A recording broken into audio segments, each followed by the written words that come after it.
बाहर करला तुम जना मार के मुछड़ के लेके सब भाग गेल। तो चलिए शुरू करते हैं। ऊपर से खाली कर डालो नहीं, टाइम पास कर डाल तो नहीं, खतरा बच जल्दी वही बराइगा बेहतर खतरा रेटिंग ना जिगना रे।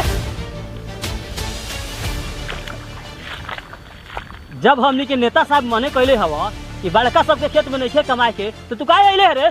सुना तारा बाबू कहलावा हो कि डलबूट खियाए ऊपर से टॉफी खियाए ओही से हमनी आनी हसो। वाह बाबू साहब वाह।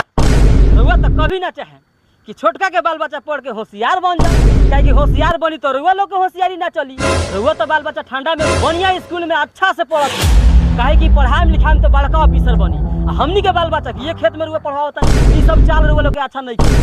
ए मुसमा जी पहले नेतागिरी करे यहाँ, तोरा बाल बच्चा काम हमनी के खेत में काम करे के पैसा दे के बोला के ले आल बानी, फ्री में नहीं के आयल। हमनी के नेता साहब कह दिल बा अब हमनियों के बाल बच्चा रुआ खेत में ना काम करे ना रोबे से भूखे मर जाइबे सा। अब हमनी के सुधार के दिखाए, चाहे हम किडनी बेचा जाओ लेकिन गांव का लेके पढ़ा के दिखाए। पगला गए बड़े तू नेतवा के सरे पड़ल बड़े, रोक तोरा के आगे समझावता नहीं। ए मुसमा जी अपने आप के नेता समझता रे, अब तोरा जात में वो नेता बन गए तो ओकरा भरोसे बाड़े।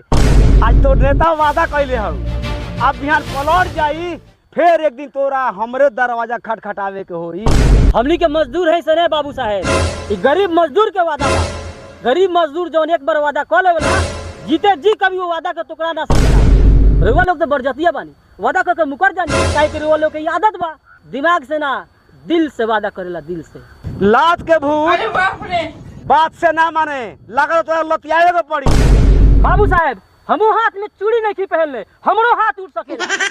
सोनिया लड़ा बाबू साहब से दाना में दम नहीं खे। अबे साले बाबू देखत का बड़ो तू आ उठो आज बार के साले का पटक दो। बाबू साहब को चाहे हम ला चाचा बउआ ठीक कहता, देखा दो मुसर का पावर कितना होला। की हो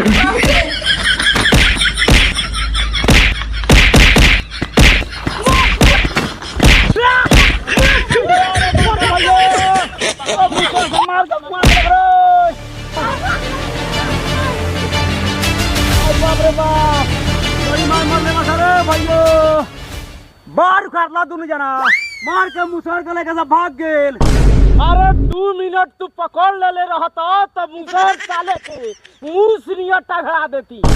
ओकरा के मुंह खन्ने खेला मरावे के, ओकरा के पकड़ के लेदी काटा में कुटी कटवा देवे के बा, आ ओकरा में एगो नेता हो गेल, ओकरा गोली मारवा देवे के बा।